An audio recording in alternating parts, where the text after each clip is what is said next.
এর আগে মাটনের অনেক রেসিপি আমি আপনাদের করে দেখিয়েছি, বাট এই রেসিপিটা হয়তো সেই সব রেসিপির মধ্যে থেকে সব থেকে সহজতম, যেটা খুবই কম সময় ও কম উপকরণ দিয়ে বানিয়ে নেওয়া যায়। তাহলে চলুন রেসিপিটা শুরু করা যাক। আর রেসিপিটা পারফেক্টলি করার জন্য সাথে অবশ্যই থাকবে অনেক tips and tricks. By the way, আমি শেফ অতনু, আপনারা দেখছেন অতনুর রান্নাঘর।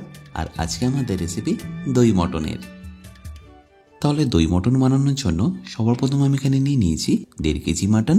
এখানে পিসগুলো নিয়ে নেওয়ার চেষ্টা করবেন একটু এরকম বড় সাইজের। একটার ওজন ধরে নিন হবে ওই 85 থেকে 90 গ্রাম। আর যদি পারেন চেষ্টা করবেন এরকম একটু রেওয়াজি পিস নিয়ে নেওয়ার, তাহলে দেখবেন এরকম প্রত্যেকটা পিসের মধ্যেই অল্প অল্প চর্বি থেকে যাবে।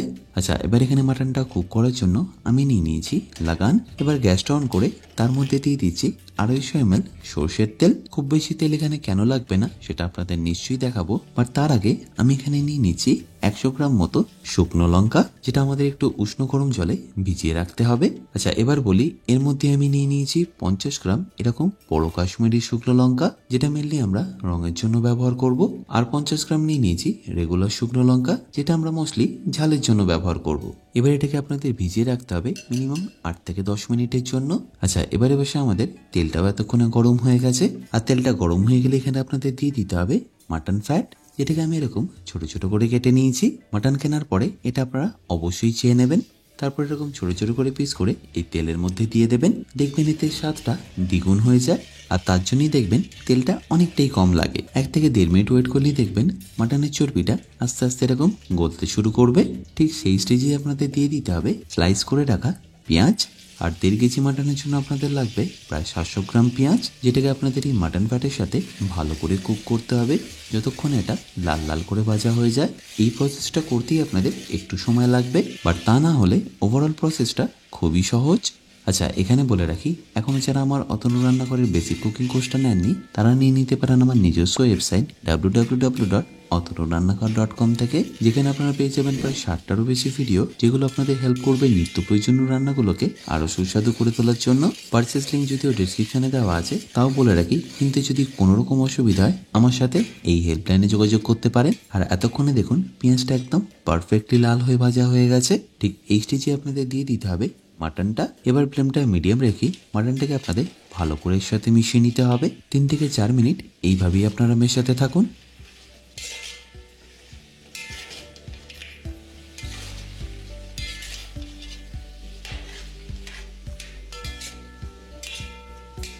আর তার মাঝে একবার যে লঙ্কাগুলো আমরা ভিজিয়ে রেখেছিলাম সেটাকে পেস্ট করে নেবো। দেখে নিশ্চয়ই বুঝতে পারছেন এটা কতটা নরম হয়ে গিয়ে ফুলেও গেছে। এবার এটাকে জাস্ট এইভাবে মিক্সিতে ট্রান্সফার করে নিন। আর এটা পেস্ট করার সময় খুব বেশি জল এখানে ব্যবহার করবেন না। যে জলটাই ভিজিয়ে রেখেছিলেন সেটা থেকে 2 থেকে 3 ল্যাডেল দিয়ে দিলেই হবে।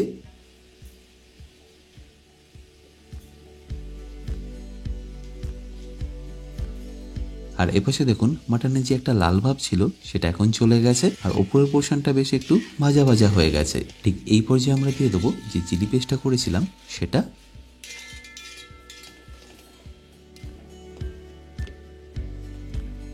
এটা যে খুব ঝাল হবে তা কিন্তু একদমই নয়। প্রথমত আমি যে কাশ্মীরি লঙ্কাগুলো রঙের জন্য ব্যবহার করেছি তার মধ্যে একদমই ঝাল থাকে না। আর যে 8-10টা শুকনো লঙ্কা আমি নিয়েছি তার ঝালটা দেখবেন দই দেওয়ার সাথে সাথে একদমই কেটে যাবে। তাও যদি মনে হয় আপনাদের ঝালটা বেশি হয়ে যাবে, সেক্ষেত্রে আপনারা শুকনো লঙ্কার পরিমাণটা অবশ্যই কমিয়ে দেবেন আর কাশ্মীরি লঙ্কার পরিমাণটা বাড়িয়ে দেবেন। আর যে মিক্সিটায় পেস্ট করেছিলাম সেটা দিয়ে অল্প জলটাও এখানে দিয়ে দিলাম। এবার এটা যত মাটন ফ্যাট আর তেলের সাথে কুক হওয়া শুরু হবে, দেখবেন এর কালারটা আস্তে আস্তে আরো ব্রাইট হয়ে যাবে। মোটামুটি 3 থেকে 4 মিনিট এটাকে ভালো করে কষিয়ে নেওয়ার পরে যখনই দেখবেন এর কাঁচা গন্ধটা চলে গেছে, তখন এখানে দিয়ে দিতে হবে আদা রসুন বাটা। আমি এখানে 3 বড় চা চামচ আদা রসুন বাটা নিয়েছি, যেটাকে গ্যাসের ফ্লেমটা মিডিয়াম রেখে আপনাদের ভালো করে মিশিয়ে নিতে হবে যতক্ষণ এর কাঁচা গন্ধটা চলে যাচ্ছে।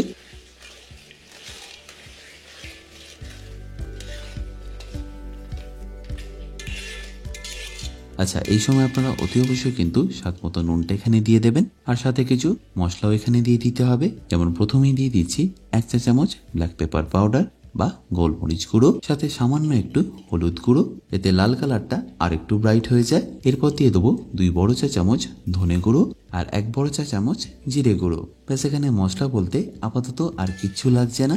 নিশ্চয়ই দেখতে পেলেন একদম সব ঘরোয়া মশলা।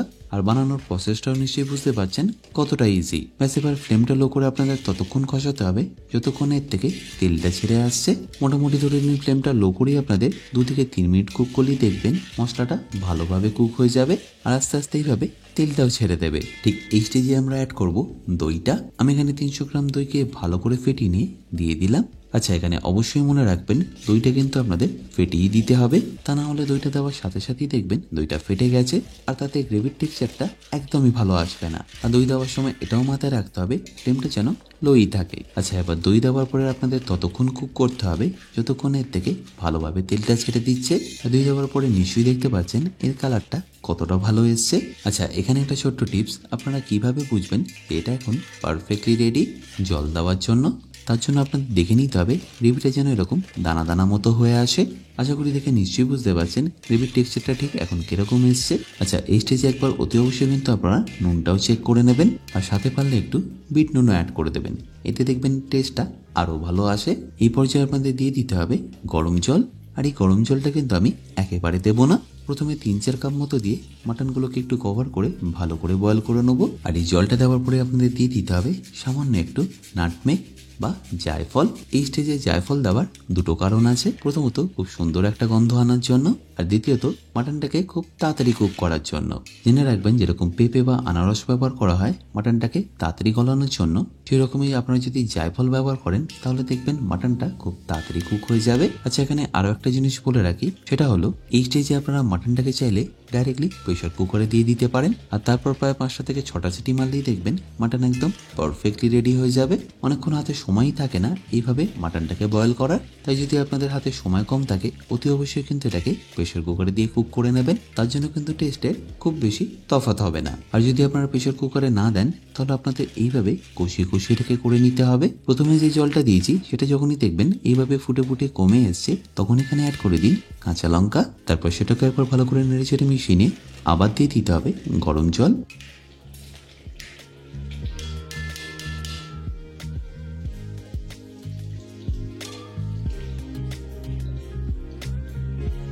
আর এইভাবে আপনাদের কুক করে নিতে হবে যতক্ষণ না মাটনটা ভালোভাবে কুক হয়ে যাচ্ছে। আর জায়ফল দেওয়ার কারণে দেখবেন খুব বেশিক্ষণ সময় লাগবে না, 45 থেকে 1 ঘন্টার মধ্যে দেখবেন মাটন একদম পারফেক্টলি রেডি হয়ে যাবে।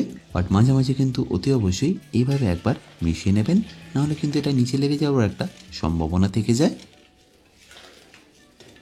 এবার প্রায় 1 ঘন্টা কষিয়ে নেওয়ার পরে দেখুন মাটনের কালারটা কতটা সুন্দর এসছে আর এতক্ষণে মাটনও কিন্তু একদম পারফেক্টলি বয়েল হয়ে গেছে। ব্যাস এবার এটাকে ফাইনালি আমরা ফিনিশ করে নেবো। তার জন্য লাগবে আমাদের 1 চা চামচ কাসুরি মেথি পাউডার, সাথে 1 চা চামচ গরম মশলা আর 1 চা চামচ ঘি। ব্যাস এই সব কিছুকে একবার মিশিয়ে নিলেই আপনাদের দই মটন কিন্তু এখন পারফেক্টলি রেডি। কালারটা দেখে তো নিশ্চয়ই বুঝতে পারছেন এটা কতটা টেস্টি হতে পারে। আর হয়তো নিশ্চয়ই দেখলেন কত কম উপকরণ দিয়ে কত সহজে এটা বানিয়ে নেওয়া যায়। তাই যে কোনো অকেশনে বা যে কোনো দিনে আপনারা চাইলে এটা ইজিলি বানিয়ে নিতে পারবেন।